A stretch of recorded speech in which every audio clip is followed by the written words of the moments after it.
Coffee ನಾಡು ಚಿಕ್ಕಮಗಳೂರಿನ ಪರಿಸ್ಥಿತಿ ಬಿಗಡಾಯಿಸ್ತಾ ಇದೆ. ಕಾಡಾನೆ ದಾಳಿಗೆ ಮಹಿಳೆ ದುರ್ಮರಣಕ್ಕೀಡಾಗಿರುವುದನ್ನು ಖಂಡಿಸಿ ಪ್ರತಿಭಟನೆ ನಡೀತಾ ಇದೆ. ಕಾಡಾನೆ ದಾಳಿಗೆ ಮಹಿಳೆ ದುರ್ಮರಣವನ್ನಪ್ಪಿದ್ರು. ವಿಚಾರಕ್ಕೆ ಸಂಬಂಧಪಟ್ಟಂತೆ ಕಾಫಿ ನಾಡು ಚಿಕ್ಕಮಗಳೂರು ಕೊತ್ತ ಕುದೀತಾ ಇದೆ. ಸದ್ಯ ಶೃಂಗೇರಿಯಲ್ಲೂ ಅಂಗಡಿ ಮುಂಗಟ್ಟು ಬಂದ್ ಆಗಿದೆ. ಪೊಲೀಸರ ಲಾಠಿ ಚಾರ್ಜ್ ಅನ್ನ ಖಂಡಿಸಿ ಹೋರಾಟ ಮಾಡಲಾಗ್ತಿದೆ. ಪ್ರತಿಭಟನೆ ನಡೆದ ಕಡಬಗೆರೆ ಪಟ್ಟಣ ಸ್ತಬ್ಧವಾಗಿದೆ. ಅಂಗಡಿ ಮುಗ್ಗಟ್ಟನ್ನ ಮುಚ್ಚಿ ವ್ಯಾಪಾರಿಗಳು ಸಾಥ್ ನೀಡುತ್ತಿದ್ದಾರೆ. ನಿನ್ನೆ ಇಡೀ ದಿನ ಕಡಬಗೆರೆಯಲ್ಲಿ ಧರಣಿ ನಡೆದಿತ್ತು. ಕಾಫಿ ನಾಡು ಚಿಕ್ಕಮಗಳೂರಿನಲ್ಲಿ ಕಾಡಾನೆಯ ಉಪಟಳಕ್ಕೆ ಕಾಡಾನೆಯ ಪುಂಡಾಟಕ್ಕೆ ಬಲಿಯಾಗಿತ್ತು. ಸಂಬಂಧಪಟ್ಟಂತೆ ಈಗಾಗಲೇ ಪ್ರತಿಭಟನೆ ಮತ್ತಷ್ಟು ತೀವ್ರಗೊಳ್ತಾ ಇದೆ. ಈಗಾಗಲೇ ಚಿಕ್ಕಮಗಳೂರು ಜಿಲ್ಲೆಯ ನರಸೀಪುರ ತಾಲೂಕಿನ ಬಾಳೆಹೊನ್ನೂರು ಸಮೀಪದ ಹ್ಯಾರಂಬಿಯಲ್ಲಿ ಘಟನೆ ಆಗಿರುವುದು. ವಿಜಯನಗರ ಜಿಲ್ಲೆಯ ಕೂಡ್ಲಿಗಿ ತಾಲೂಕಿನ ಗೆದ್ಲಘಟ್ಟದ ಕೃಷಿ ಮಹಿಳೆ ಬೋರಮ್ಮ ಅನ್ನೋದಾಗಿ ಗುರುತಿಸಲಾಗಿದೆ. ನಿನ್ನೆ ರೈತರಿಂದ ಪ್ರತಿಭಟನೆ, ಕಲ್ಲು ತೂರಾಟ ಬಹಳ ದೊಡ್ಡ ಮಟ್ಟಿಗಾಯಿತು. ಅಂದರೆ ಯಾವ ಕಾರಣಕ್ಕೆ ಈ ಪರಿಸ್ಥಿತಿ ಇನ್ನಷ್ಟು ಬಿಗಡಾಯಿಸ್ತು ಅಂತ ಹೇಳಿದರೆ, ಕಾಡಾನೆಯ ದಾಳಿಗೆ ಮಹಿಳೆ ಸಾವನ್ನಪ್ಪಿದ್ರು. ಬಟ್ ಅರಣ್ಯಾಧಿಕಾರಿಗಳು ಮಹಿಳೆಯ ಮೃತದೇಹವನ್ನು ಟಾರ್ಪಲ್ನಲ್ಲಿ ಸುತ್ತಿ ಲಗೇಜ್ ಆಟೋದಲ್ಲಿ ಕೊಂಡೊಯ್ದಿದ್ದು ಸ್ಥಳೀಯರ ಆಕ್ರೋಶಕ್ಕೆ ಕಾರಣ. ಏನು ಮನುಷ್ಯರ ಅಥವಾ ಪ್ರಾಣಿನ ಈ ರೀತಿಯಾಗಿ ತೆಗೆದುಕೊಂಡು ಹೋಗುವಂತಹ ಪರಿಸ್ಥಿತಿ ಎದುರಾಯ್ತಲ್ಲ. ಬೇರೆಯವ್ರ ಮನೇಲಾಗಿರೋದು ನಮ್ಮ ಮನೇಲಾದರೂ ಕೂಡ ಇದೇ ಪರಿಸ್ಥಿತಿ ಅಲ್ವಾ? ಮಾನವೀಯತೆಯನ್ನು ಮರೆತು ಬಿಟ್ರ ಅರಣ್ಯಾಧಿಕಾರಿಗಳು ಅಂತ. ಅದರ ಜೊತೆಗೆ ವಿಚಾರ ತಿಳಿದ ನಂತರದಲ್ಲಿ ರೈತ ಒಕ್ಕೂಟದ ಕಾರ್ಯಕರ್ತರು, ಮಾಜಿ ಸಚಿವ ಡಿಎನ್ ಜೀವರಾಜ್ ಮತ್ತಿತರರು ಕಡಬಗೆರೆ ಬಳಿ ಲಗೇಜ್ ಆಟೋವನ್ನ ಅಡ್ಡಗಟ್ಟಿ ಅಧಿಕಾರಿಗಳ ವಿರುದ್ಧ ಆಕ್ರೋಶವನ್ನ ನಿನ್ನೆ ದಿನ ವ್ಯಕ್ತಪಡಿಸಿದ್ರು. ಶವವನ್ನ ರಸ್ತೆಯಲ್ಲೇ ಇಟ್ಕೊಂಡು ಪ್ರತಿಭಟನೆಯನ್ನ ನಡೆಸಿದ್ರು.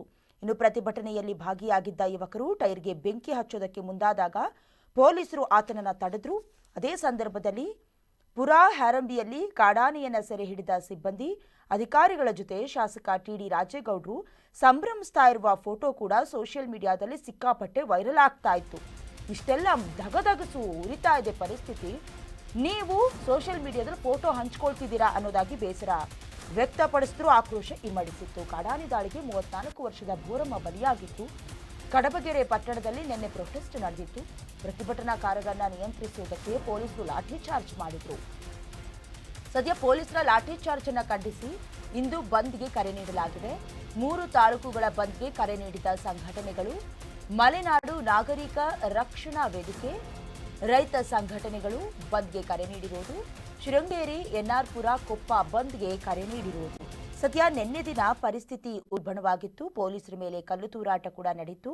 ಆ ಸಂದರ್ಭದಲ್ಲಿ ಕಂಟ್ರೋಲ್ ಮಾಡೋದಕ್ಕೆ ಅಂತ ಪೊಲೀಸರು ಲಘು ಲಾಠಿ ಪ್ರಹಾರವನ್ನ ನಡೆಸಿ ಪ್ರತಿಭಟನಾಕಾರರನ್ನ ಚದುರಿಸಿದ್ರು.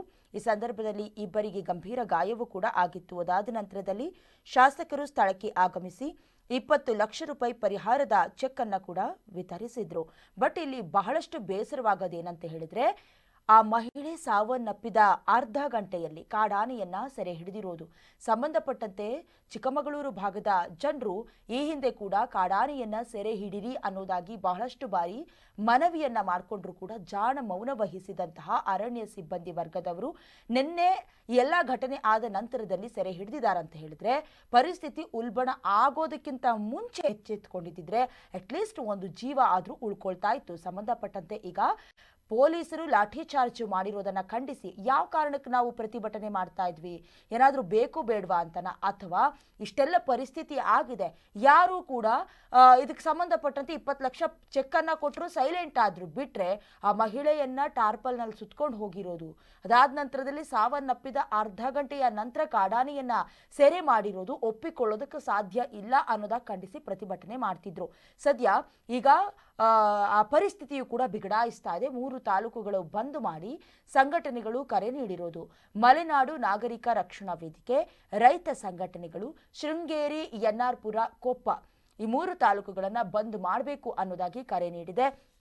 ಜೊತೆಗೆ ಪ್ರತಿಭಟನೆಯ ಸ್ಥಳದಲ್ಲಿ ಅಂಗಡಿ ಮುಗ್ಗಟ್ಟುಗಳನ್ನು ಸ್ವಯಂ ಪ್ರೇರಿತವಾಗಿ ಮುಚ್ಚೋದ್ರ ಮೂಲಕ ಪ್ರತಿಭಟನೆಗೆ ಸಾಥ್ ನೀಡ್ತಿದ್ದಾರೆ. ಒಟ್ಟಿನಲ್ಲಿ ಪರಿಸ್ಥಿತಿ ಇನ್ನಷ್ಟು ಬಿಗಡಾಯಿಸುವಂತಹ ರೀತಿಯಲ್ಲಿ ಕಾಣಿಸ್ತಾ ಇದೆ. ದೃಶ್ಯದಲ್ಲಿ ಗಮನಿಸ್ತಾ ಇದ್ದೀರಾ, ಬೆಳಗಿನಿಂದಲೇ ಪ್ರತಿಭಟನೆಯ ಸ್ವರೂಪ ತೀವ್ರಗೊಳ್ತಾ ಹೋಗ್ತಾ ಇದೆ.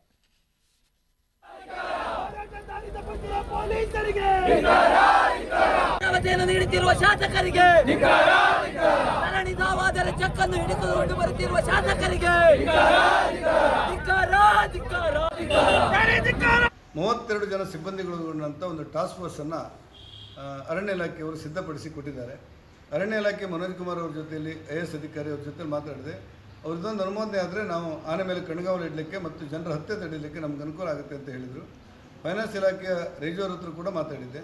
ಅವರು ಆದಷ್ಟು ಬೇಗ ಇದನ್ನು ನಾನು ಕ್ಲಿಯರ್ ಮಾಡಿ ಕೊಡ್ತೇನೆ ಅಂತೇಳಿ ಹೇಳಿದ್ರು. ಈ ಮತ್ತೆ ಆನೆಗಳ ದಾಳಿ ಭಾಳ ನೋವುಂಟು ಮಾಡುವಂಥದ್ದು. ಈ ಸಂದರ್ಭದಲ್ಲಿ ನಾವು ಒಬ್ಬರನ್ನೊಬ್ಬರು ದೂರ್ತಾ ಇರೋದು ಸರಿಯಲ್ಲ. ಆದರೆ ಜವಾಬ್ದಾರಿ ನಾವೆಲ್ಲರೂ ಒಂದು ರಾಜ್ಯ ಸರ್ಕಾರ, ಕೇಂದ್ರ ಸರ್ಕಾರ ಎಲ್ಲರೂ ಕೂಡ ನಾವೆಲ್ಲರೂ ಜವಾಬ್ದಾರಿ ಇದಕ್ಕೆ.